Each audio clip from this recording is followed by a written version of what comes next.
CPO rank ലിസ്റ്റിൽ ഉൾപ്പെട്ട വനിതാ ഉദ്യോഗാർത്ഥികളുടെ സമരം സെക്രട്ടേറിയറ്റിന് മുൻപിൽ തുടരുന്നു. 7ാം ദിവസത്തെ പ്രതിഷേധത്തിന്റെ ഭാഗമായി ഇന്ന് സെക്രട്ടേറിയറ്റിന് മുൻപിൽ മുട്ടിലെറിഞ്ഞാണ് ഉദ്യോഗാർത്ഥികൾ പ്രതിഷേധിച്ചത്. റാങ്ക് ലിസ്റ്റ് അവസാനിക്കാൻ 11 ദിവസം മാത്രം ശേഷിക്കെ കൂടുതൽ പേരെ നിയമിക്കണമെന്ന് ആവശ്യപ്പെട്ടാണ് ഉദ്യോഗാർത്ഥികളുടെ പ്രതിഷേധം.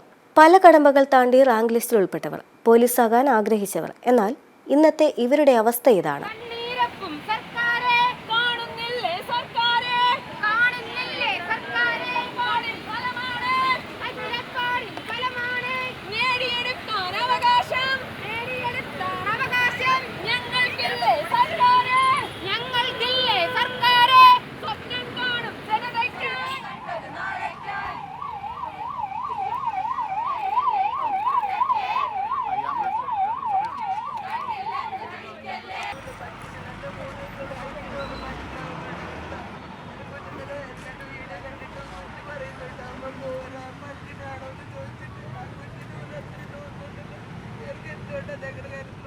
അവസാന പ്രതീക്ഷയും കൈവിട്ടതിന് പിന്നാലെയാണ് സമരമെന്ന കടുത്ത നിലപാടിലേക്ക് ഉദ്യോഗാർത്ഥികൾ സെക്രട്ടേറിയറ്റിന് മുൻപിലെത്തിയത്. ശയനപ്രദക്ഷിണം ചെയ്തും ഉപ്പുകല്ലിന്മേൽ ചവിട്ടി നിന്നുമുള്ള സമരവും ഒടുവിൽ ജോലി തേടി മുട്ടിലെഴിഞ്ഞ് യാചിക്കേണ്ട ഗതികേടും. എന്നിട്ടും സർക്കാർ കണ്ണു തുറക്കുന്നില്ലെന്ന് ഇവർ പറയുന്നു. ഞാൻ ഇവിടുന്ന് പോകുന്ന സമയത്ത് എന്നെ ഒരുപാട് ഇങ്ങനെ കിടന്ന് കരഞ്ഞ് എന്തിനാ കരഞ്ഞെന്നെ കളിയാക്കും. വയ്യ, ഞാൻ എൻ്റെ കൂട്ടുകാരുടെ പറയും എനിക്ക് വയ്യ. ഞാൻ എൻ്റെ കൂട്ടുകാരെല്ലാവരും പോകും. അവരാരും PSC അവരുടെ അച്ഛനും അമ്മയ്ക്കും നല്ല സാമ്പത്തിക ശേഷിയുള്ളവരാണ്.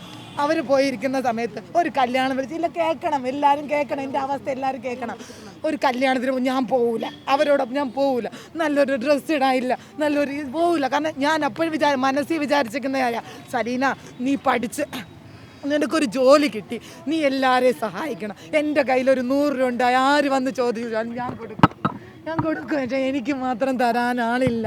ഞാൻ തെണ്ടിയല്ല, ഞാൻ കഷ്ടപ്പെട്ടിരുന്ന് പഠിച്ച് നേടിയ എൻ്റെ അവകാശമാണ് ഞാൻ ചോദിക്കുന്നത്. ഞാൻ മാത്രമല്ല ഇവിടെ ഇരിക്കുന്ന എല്ലാവരും അതാ ചോദിക്കുന്നത്.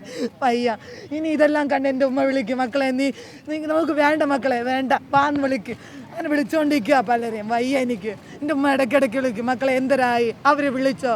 ഉമ്മ ആരും വിളിച്ചില്ല മക്കളെ. ഞാൻ പറയുന്നത് എനിക്ക് വയ്യ, എനിക്ക് വയ്യ.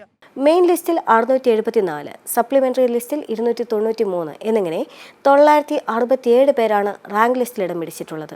ഇതിൽ 259 പേർക്ക് മാത്രമേ ഇതുവരെ നിയമന ശുപാർശ ലഭിച്ചിട്ടുള്ളൂ. എന്നാൽ 570 ഒഴിവുകൾ നിലവിലുണ്ടെന്ന് വിവരാവകാശ നിയമപ്രകാരമുള്ള അപേക്ഷയ്ക്ക് തങ്ങൾക്ക് മറുപടി ലഭിച്ചിട്ടുണ്ട് എന്നും സാമ്പത്തിക പ്രതിസന്ധിയുടെ പേര് പറഞ്ഞ് ഒഴിവുകൾ റിപ്പോർട്ട് ചെയ്യാത്തതാണെന്നും ഉദ്യോഗാർത്ഥികൾ പറയുന്നു.